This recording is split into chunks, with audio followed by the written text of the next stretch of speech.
Hello and welcome to Sustainable Nutrition Exchange with Kerry. Today we are joined by Richard Troman, Senior Innovation and Application Chef in Kerry Group.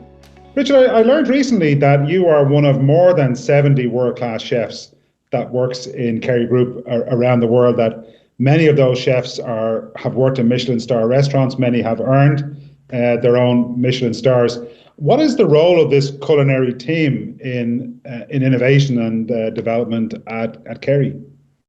Well, that's a great question, because really when you talk about the role of chefs within Kerry, and we're so fortunate, by the way, for the number and the caliber of chefs that we have. I mean, I know I'm saying that, so I would, but nevertheless, the role is extremely broad. It covers a huge amount of ground, all the way from innovation, insight development, right at the front end of thinking about what's the next big thing and how do we do it and how do we make it taste good, all the way through the process, through the development process, through verifying products, through validating them, putting them into application, and then all the way to taking them to our customers and showing them how best to enjoy them and how best to utilize them. It's a role with so much to offer, all the different aspects of a food business. And if you think about it, it makes perfect sense. Who else would you have to oversee production of food other than people whose speciality is food craft? Yeah. It seems obvious when you say it like that, but could you maybe take us through the steps that a culinary expert, a chef, might contribute actually in the development of a new product? Yeah, absolutely. So if we think about developing a new product, often it will start with either like an insight or an innovation or a brainstorming session. And what will happen is the incredibly talented team within Kerry will pull together insights from what the market's doing, what's happening around the world, any current trends, and we bring that all together. And what we do is we'd expose the chefs, people like myself, to that information, and we'd absorb that. And what we would do is taking our understanding of the market, our understanding of kitchens, cuisine, operators, we'd bring that all together and we'd start thinking about, okay, so if this is on trend, we can put it here. And it's about that cross-pollination of ideas. And in that first instance, that innovation session, the seeds of ideas will come out. So the next step in most situations would be for the chefs involved or myself to then look at producing gold standards or producing ideas. So what we do is we take the idea we come up with and we try and make the best version of that possible and put it on the bench. And there's no rules here. We're not sticking to ingredients. We're just going for it. And once we've done that, we show it to the technologists, the people in the lab whose job it would be to take that idea and make it into something that we could actually produce in a factory and actually sell to a customer. And then technologists would do their job. They would make their version of that, and the chef would be back in there to test it against that gold standard to see if it measures up, where it needs help. And we can use our ability to understand, dissect, and explain food to help them make the changes they need to make this into something that really works. Yeah. And then we take that finished concept and we take that to a customer. And this is somewhere where something that I particularly enjoy, an aspect of the role that I love, is presentations, actually demonstrating the product to customers, getting to talk to people, cook for them, see them enjoy it, explain to them about the product, help them understand what you're trying to do. It's a really, really rewarding experience. And it's something that I think you couldn't really achieve without someone as fluent in the language as food as we have, as we're fortunate enough to have. And then once the customer's bought it, the customer would then be either putting that into their menu or into their factory, and we would help them make sure that that either works as a process or it makes sense for their menu. So literally from start to finish, it's a wild ride. That's quite. I mean, it's obvious, but you wouldn't have thought about it perhaps if from the outside, that it's right from the idea of inspiration, which I guess we associate with chefs, but also right down to the development, which I guess we think more about as a technology process.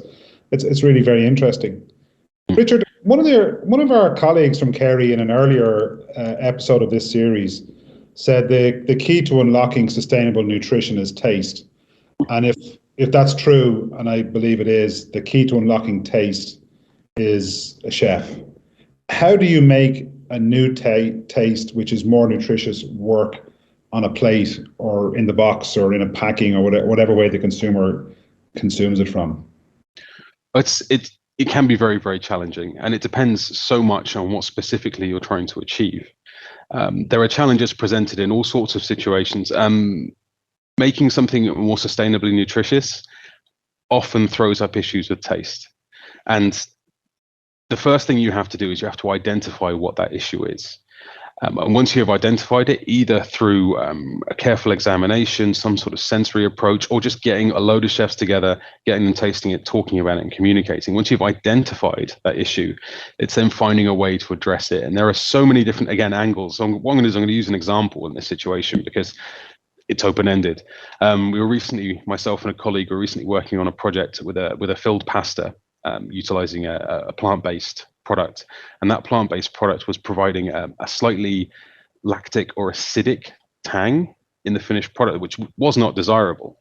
And that was very, very difficult to identify in the first instance. We had to break the dish apart, really figure out where it was coming from. But where we identified it, we were kind of stumped. So how do we manage this? How do we rectify this dish? And just in the process of logically making the dish make sense, we put together a compound butter sauce to toss the product in. And because it made cuisine sense, because it made menu sense, not for any other reason, it's just we were doing it because we were in the kitchen and we were doing it. And it worked. It completely removed that lactic tang. And it turned it into something transcendent, something completely different. And that all came from a conversation about food, a conversation about cuisine, and a conversation about what works and what doesn't. And it's that kind of ad hoc, inventive experimentation that can really pull some stuff together, make things happen. Not to say it doesn't sometimes go wrong, but when it works, it works. So in principle, it's possible to take the most unpalatable foods, something on the fermentation scale, for example, which has got very good for you, very good for the environment, but it's got a taste which we're not used to. Let's just say that it's possible to manage that taste profile so it's acceptable to the customer. To an extent, definitely. I think the best practice in these situations is always to make sure taste of the product is first and foremost. So if you are attempting to put something in there that has that level of unexpected or undesired taste, maybe you have to go back to the drawing board and rethink. There are always ways to make these things work, but sometimes, taste is king, and sometimes you just have to make the decision in that respect. There's no point making food that people don't want to eat. That's just the way it is. Yeah. I'd like to ask you about chefs' secrets. And there are lots of secrets that chefs have. I know that it's a secret kind of profession. But I want you to imagine that a really important customer has come to visit Kerry today. As part of their visit, they're going to come to the Kerry kitchens and they're going to meet with you. What is the dish that you cook to close the deal with that really important customer? Well, there's actually a dish that I've kind of become relatively well known for in the business, and it's lucky because I love it anyway. But it's tacos. Now, tacos, yeah, it's one of those things. Tacos are, in a way, they're almost like sandwiches. A taco can be anything, but I've had huge success making al pastor tacos, pork tacos. Now it's there's an arithmetic or there's almost a kind of a formula to make the perfect taco, and it's not anything science-based. What it is, it's simple 4 ingredients. It's the taco itself, or tortilla. Soft corn tortillas are the only correct choice. Hard tortillas are evil and you should never eat them. They're too crunchy. Nah. Soft tortillas. Then you need a protein or a core. In this case, the tacos I'm talking about, you'd be looking at a beautifully marinated, slow-cooked, shredded, spicy pork. And you need a salsa.